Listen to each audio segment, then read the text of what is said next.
Hey guys! Welcome back to the You're Not Crazy podcast. Or maybe you are, but you're in good company. You are in great company. Hey guys! Hi! It's been way too long. Way too long. I think it's been like a year. It's been a minute. When's the last time we posted?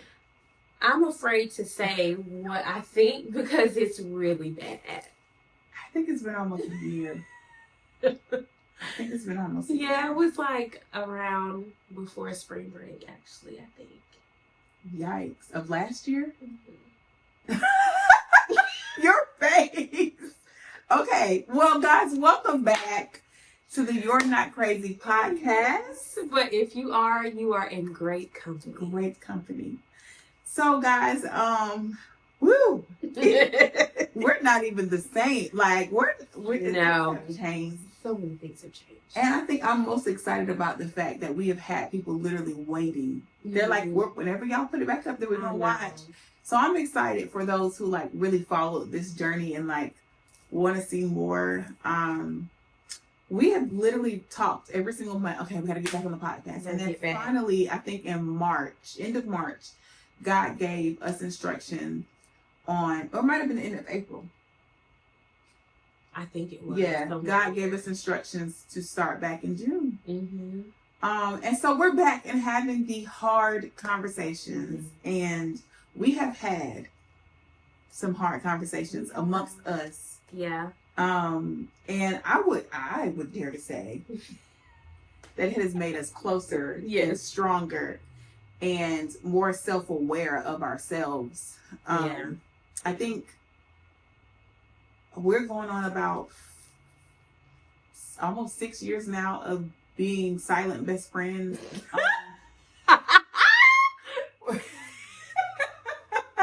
Silent best friends.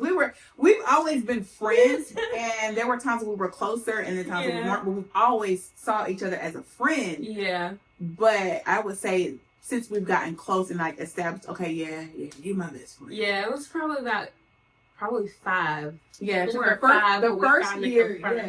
first year it was like, and then we confirmed it maybe like 4 or 5 years ago. Yeah. So we've had tough conversations, but like this time around they were tough. Yeah. And we had them, and go us! I'm proud. We did it. We did. So we're not going to tell y'all all our business. But we're gonna tap into it a little bit because I feel like it's important for us to be transparent.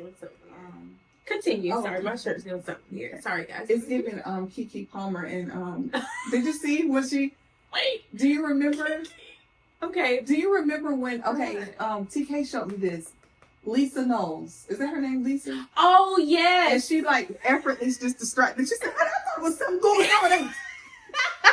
I was going to be your distraction for you, but you got to love Kiki. Mm-hmm. We don't have the Super Bowl malfunctions, but I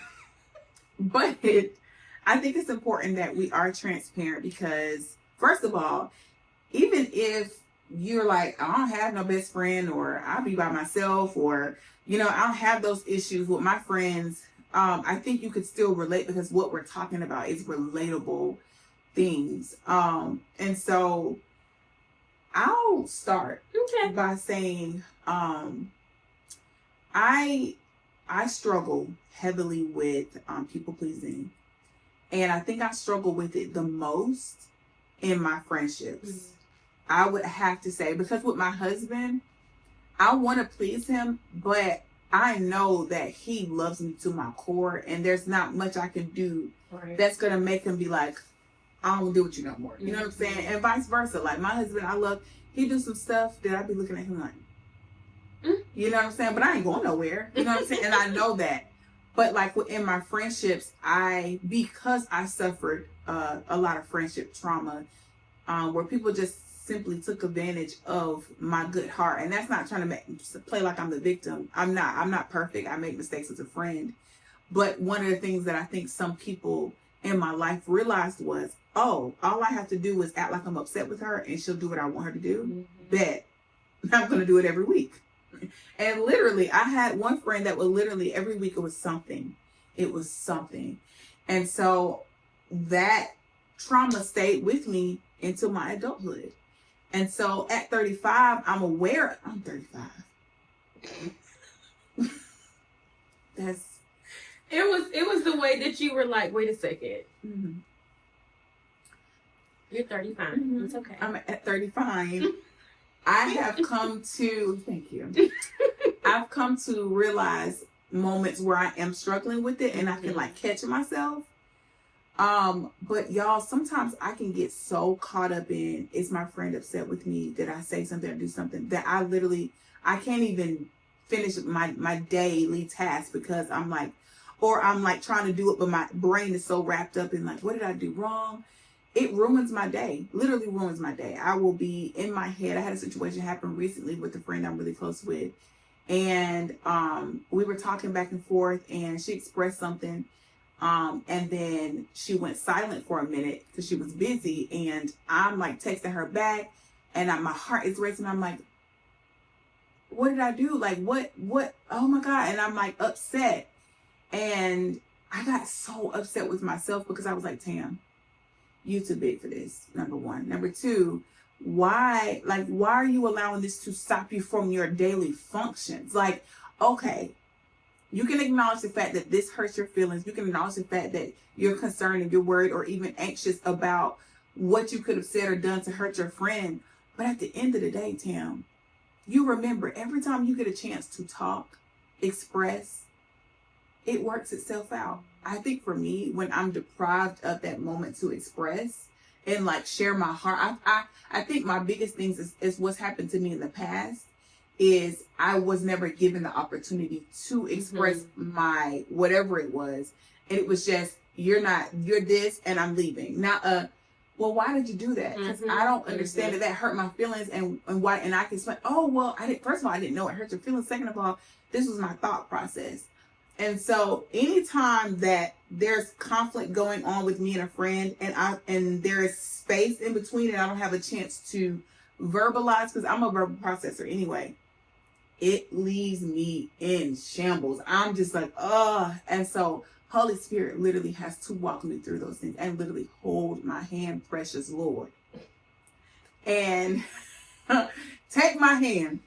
And so, I'll share this. We were, was it before or after spring break when I went to Milwaukee? Before. It was before. It was before. It was before spring break. And Anna and I, it was just a lot going on. It was a lot going on personally in our lives. We had some serious stuff going on in our lives with family members and just stuff.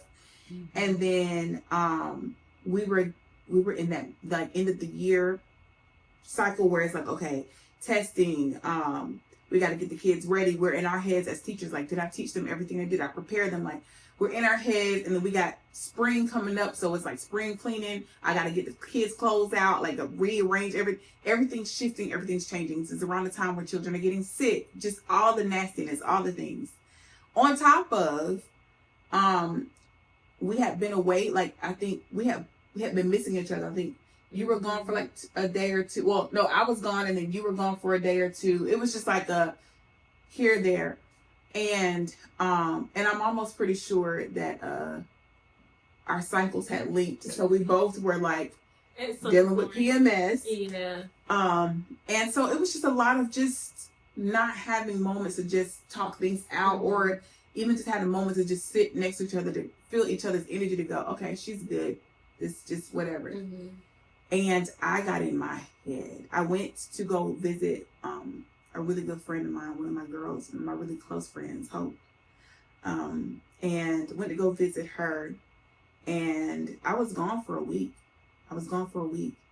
And the whole time I was just like, did I do something? Like, Anna, and I was like, Anna has never, ever been one of those friends to be manipulative or walk around with an attitude. Like, we'll acknowledge our own attitudes and laugh at each other, but like, I don't ever feel an attitude coming from her towards me. Like, okay, we might have a moment where it's like, okay, that just irritated me, but okay. But not you got a whole spanking attitude Yeah. towards me, and I know it's towards me. Like I've never experienced that with her, and I don't think I will. I just feel like we're both too mature for that. Because if anything, I'm gonna just be like, okay, I'm aggravated. Well, that's why I started laughing, because there would be moments where we both can feel like, yep, they're just aggravated. Mm-hmm. Like, okay. And just keep it moving. Mm-hmm. But I wasn't physically in her face to like feel that vibe. And it was one day, I can laugh about it now, but I think I was talking to one of our employees on FaceTime, and I was like, hey, and I was like, hi. I was like, are you okay? She's like, mm-hmm. And I was like saying something, talking, and she's like, okay. And I was like, love you. She said, love you too. And so we got off the phone, and I was like, and from that, just that she didn't say anything. She wasn't unpleasant. Lord. She just wasn't herself. And immediately I thought, me. And I was like, but Tamara, it could not be you at all. But because I just... How you... Yeah. And it was funny. I want to say like 2 weeks after that, Anna was like, because Anna will do this, y'all. It's so funny. She's like, I meant to tell you. And she'll like hold her, and she'll like, how does she do her finger? She'll hold her hand like this, and then she'll put the index in this together. She's like, it's the Fettuccine. She's like, I meant to tell you.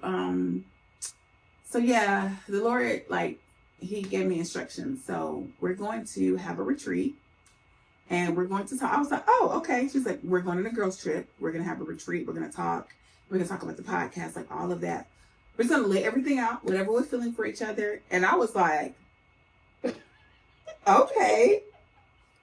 All right. Well, okay. And it's funny because Anna would do this. She's like, okay, God gave me instructions on how I'm supposed to set up everything. So I wrote it down. And it'll be like this immaculate list. And she's like, okay, so this. And we have to do it step by step, because she's going to make sure, no, the Lord ain't going to get me. We have to do our media day. We have to do this. And I'd be like, yes, ma'am. Where do I need to be? So she told us we were going to do this retreat, and so we actually ended up having like a mini retreat in the car in Publix parking lot. Oh my gosh. And it's not in there. Yeah, well, we were crying. It was really terrible. But we had to have that initial one, because I was like, I really Ugh. And I was like, Tam, it's just like... So we just had a whole conversation. And what's my point? My point is this. We had to have the hard conversations to grow. Mm-hmm. You cannot grow without cutting off the bad weeds or whatever it is, or pruning. Like, there has to be something. Mm-hmm. And that conversation was a pruning conversation for us. It showed us. It magnified things in us, insecurities in us, but it also showed us our perceptions of each other. I don't know how Anna feels about me unless she tells me. And if she tells me things from her lens, I'm like, oh, that makes sense. I never thought about how that decision or that character trait of mine, how it affects you, because I'm just being Tam, and you've never made me feel like I couldn't be Tam. So I don't ever think about how certain things about me can land with you, and vice versa. So I think it is important to have those conversations, because in those conversations, you learn a lot. And if you love the person that you're in relationship with, whether it be romantic, whether it be a friendship, maybe it be a work boss relationship, whatever it is, you get a chance to really work on it. And this is also a test of friendship to say, okay, I told Tam I don't particularly care for this. And so now I'm going to be paying attention to, is she going to respect that boundary? Or I hate using that term now because it's so oversaturated, but is she going to respect the expectations or the wishes that I've asked for? Or, is she going to, am I going to start seeing a difference? Because even if she does do it, is she going to backpedal and say, oh, I'm so sorry. I know that I know you don't like that. Let me try that again. Mm-hmm. Those types of things matter. And I'm going to shush here. Yes. I think the reason for myself, I know, like, you are much, what is the word I'm looking for? Or the phrase? Prettier. Smarter. Yes. But you're more likely to have those conversations. I do not do well with confrontation, except for with my husband. And rightfully so. yes, but I think for myself, that's like a. What was that? Sorry, did you see it? No, I didn't. All right, sorry. Continue. Because I was about. Okay. But for me, I would much rather. I think I told you this. If something is bothering me, I would much rather deal with it with me and not just be something where I'm like, okay, Lord, like, why is this bothering me? Help me, like, work through this for myself, because I don't want to have to talk to the person about it, because I have not had good experiences with like talking about how I feel and they being received properly, or being received at all. And so I am probably not the person that's going to be like, we need to talk. Like, that's, unless the Lord is like, you have to talk about this. And I'm going to be like, okay, so I have to talk about this. It's probably how I'm going to start it. Because I'm going to make You've done that a few times. Yes, I'm going to make it very clear. This is not by my doing. So I have to get better about that, because I know that confrontation does not have to be a negative thing, but it's negative for me. And so I feel like confrontation is normal when you have two people, because y'all are two individuals. So confrontation is needed. Like, and so I even think about, like, sometimes people think, for me, when I hear iron sharpens iron, I think about confrontation, because I feel like there has to be a moment where we're able to, like, talk about strengths and weaknesses so that we can strengthen either the relationship or the other person. So I feel like confrontation is needed. I just don't handle it well. And so, to be honest, it's scary for me. Like, it's not like I just don't want to talk about it. It's like I get nervous and anxious. And so I always try to deal with it with myself. Also, when I am feeling like something has bothered me, I always try to think about, is this something that someone did, or is this like who they are, which is what we talked about. Because I'm like, there are certain things that I don't think to say, because I also realize that we're just two different people. Like, I love planned spontaneity. Tam is spontaneous in life, okay? And so I like planned spontaneity. I like to know, today I'm going to be spontaneous, but that's not me. And I think it's because, when we talked about this, we feel like we were raised by each other, because her mom is definitely more like planned, and my mom is a butterfly, okay? And so there will be times where I can't remember what we were doing one day, but we were supposed to go do one thing and we ended up doing 6. And I laughed on the inside, because I was like, this is how I grew up. Because my mom would be like, oh, we're just gonna run a quick errand. We're just gonna go down here. And then we end up at somebody's house 45 minutes away. And I'm like, how did we go from Walmart, which is 15 minutes from the house, to an hour away and somewhere completely different? Like, how did we end up here? And why are we eating dinner with them? Because that means we've been gone all day. Like, what is happening? That's my life. So I think that's why I'm like, okay, I'm going to leave opportunity for spontaneous things to happen. Like, it just don't, everything's on a time schedule. I'm like, okay, but if we get back at this time, then I have to cook dinner, and then it have to be, it's all over the place. Anyways, but I realized that I don't ever want Tam to feel like she can't be herself. And if I have an issue with something that is just herself, then either I need to find and see if that's something that I'm willing to deal with, or I need to remove myself, because it's not fair for me to ask her to change something about herself. That is her. Like, that's her. And so when we were talking, I was like, Tam, sometimes I genuinely don't feel like I need to say anything, because I reconcile it within myself, and I'm like, no, that was just a difference of opinion. Like, I just wouldn't have handled it that way. But guess what? It's fine. I'm not going to ask her not to be herself. Now, what I will do is just, if she asks, which is terrible, but she has to ask, which is terrible. I'm working on it. But if she asks, I may be like, like, I would prefer that we do this, but I'm okay. Because by the time you probably even think to ask, at that point, I am okay because I've like worked through it. But I just never want to be that person that is trying to get someone to change who they are. If I feel like who they are is bothering me that much, I don't need to be in their presence. And so I say that because I feel like a lot of times people get into friendships or relationships and then you get aggravated with that person, with who they are, and then you want to change them. And I'm like, I feel like y'all like helping to perfect one another, like helping bring your strengths and weaknesses together to get a better form of each other. Yes. Excuse me. But me trying to change how you are, how you're wired, how you think, like, yeah. Why are we friends if I don't do all of that? Yes, if I am that uncomfortable, then I need to remove myself. And so I never found myself that uncomfortable. So I was like, okay, let me search me and see what parts of me are uncomfortable with this. And is it enough for me? Number one, is it enough for me to mention it? Number two, is it enough for me to be like, yeah, I don't think this friendship's gonna work.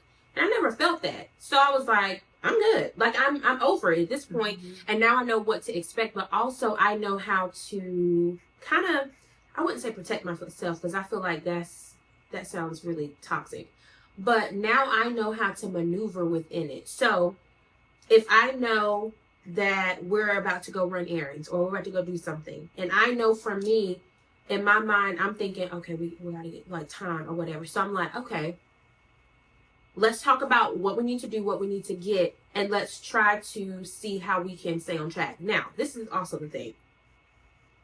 We are both squirrels in completely different ways, because we have to keep each other on track. Like when we're doing stuff, especially for work, I find like we'll like ping pong. It depends on where we are. Certain spaces you'll be like, okay, let's go ahead. We got it. Okay, let's go. And I'm the one that's like, oh yes, let's go, because I'm getting distracted and I'm getting all these ideas. And then the vice versa, where I'm just like, come on, Tam, let's go. Put it down, come on. And then you be like, yeah, we gotta go. It just depends. And then there's Hobby Lobby, where we both get each other off which track. Is really terrible. That's the store. That's what we don't need to go ever, unless we literally have all day. Because, anyways, but I say all of that to say, I think it's important, if you are a person that is uncomfortable with confrontation, you also have to have a conversation with yourself. One that says, where are places that I can grow in confrontation, because confrontation is needed? And two, what are ways that I can ease my way into making confrontation more comfortable?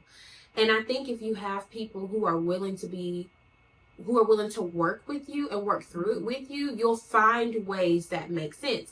I never felt like I couldn't confront him, because she is a verbal processor, but she's also very open. Like, she'll just be like, okay, what's going on? What do you need? Like, so I never felt like I couldn't. It was a me thing. And so at that moment, that's when I knew, oh, this is a me thing. This has nothing to do with anybody else. But yeah, I mean, I think both of us can say that we haven't had the best experiences with friendships, but it wasn't always necessarily somebody always doing something to us. I know I have not handled people correctly either. And so that's the place where I want to make sure that those places where I have not handled people correctly, that I handle people correctly now. And so not speaking up is the part where things were not handled correctly. And I know that there is at least one apology that I need to give, because even though I felt vindicated, I felt like it was worth how I handled it, I did not handle the situation well, because I was afraid of confrontation.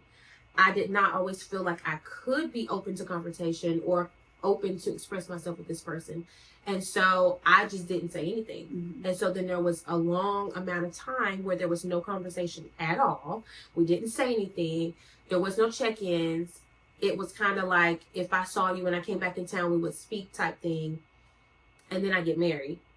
And instead of me having a conversation about the different areas where I was hurt, I just didn't have her in my wedding. And that was a huge, I was wrong for that. Like, I was wrong in how I handled that, because she deserved, whether I changed my mind about whether I wanted her to be my bridesmaid or not, she deserved a conversation before I did that, because we had a mutual friend that was in the wedding. And so it was just kind of like, dang, you know? And so I know I did not handle that well. And she deserves an apology. And even though we talked about it then, we didn't talk about it. As adults, we both are grown now. We both have children. Like, we are not the same little teeny boppers that we were before.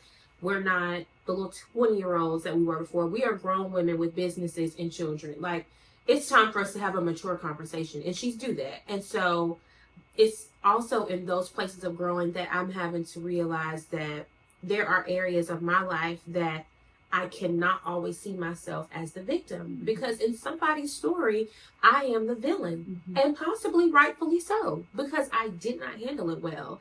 And so I think when you're a person that doesn't do well with confrontation, you have to also be able to say that because of that, there are some people that you did not have a conversation with, and you mishandled them because of that. You did not give them, like you said, the opportunity to give their feedback. You did not give them the opportunity for them to tell their side. You did not give them the opportunity to apologize, because you never know, an apology could have been there if they were willing to be heard or understood. So if you are a person that does not do well with confrontation, this is a moment for you to now look and see what ways you can handle confrontation better, so that you don't mishandle good relationships, or just relationships in general, or you don't mishandle how someone views you as a person. It doesn't now take away from your character because you did not handle a situation well. And so it's important. Confrontation is necessary, and that's a spot where I genuinely have to just grow in. That's just me. Anyway. Well, thank you for sharing that and being transparent. One of the things I was going to piggyback off of when you were talking about just the whole conversation, I wanted to offer something practical. So what we talked about was, because of meeting in the middle, right? So I don't mind confrontation at all. I'm more apprehensive to it than I used to be. I have learned that everything doesn't warrant a conversation. I used to want to talk to my friends. I was like, we need to talk because this is this, and it's like, okay, girl, every week, dang, you know what I'm saying? But I was learning how to stand up for myself. But we came up with a compromise, which was, so we'll check in, whether that be quarterly, weekly, monthly, whatever we feel the need be. We can air it out and see if weekly is too much. Okay, girl, you gotta check in every week. Dang, we good. Or every month. I think monthly would be good. Yeah. But like, just check in and say, hey, like, is there anything? And I think I do that naturally anyway. Like, hey, you good? Like, you're sure you're good? And she's like, I'm fine. But then I'm holding her accountable, you know, and vice versa, you know. I think it's important that we do those check-ins. So I wanted to share that with you all as a tool, something maybe you can do, like just to check in. If one is more open to confrontation than the other, that's a way, like a happy medium to say, you know, I'm not pressuring you to talk, but maybe you didn't want to bring it up, but now that you brought it up, let me go ahead and say this. So there it is, guys. We just wanted to. Oh yeah.